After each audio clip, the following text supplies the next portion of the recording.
Thank you, Chairman Conley, for holding this important hearing, and Congressman Danny Davis for requesting the hearing. The Postal Service is one of our nation's most cherished institutions. Our dedicated postal employees deliver to 161 million locations, 6 days a week, regardless of the weather. The Postal Service binds our nation together in a way that no other institution can and ensures that millions of Americans have access to the medications and other materials they need every day. Unfortunately, as we all know well, the Postal Service's performance has been slow and often unreliable since Postmaster General DeJoy made changes last summer without testing them first and without communicating fully with employees or customers. In many of our districts, we are hearing from constituents about significant delays in the delivery of mail, medicines, food, and other supplies.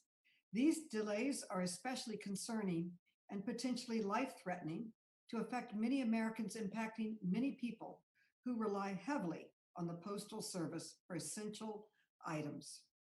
While some of these changes were reversed, delivery has remained unacceptably slow ever since, particularly in cities like Chicago and Baltimore.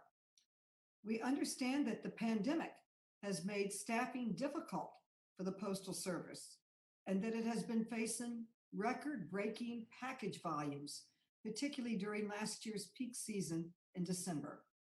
But these issues are not insurmountable, and the recent delays are unacceptable.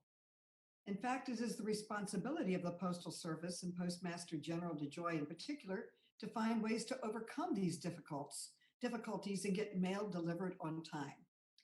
To do this, it is critical that Postal Service leadership remember that it is not a private business, but a public service.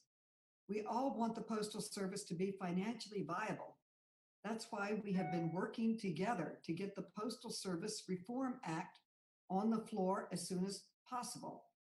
This bipartisan bill, authored by Democrats and Republicans, would put the Postal Service on a sustainable financial footing for years to come.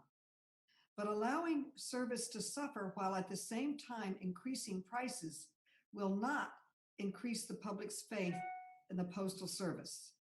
In fact, it might end up pushing people and businesses away from using the Postal Service.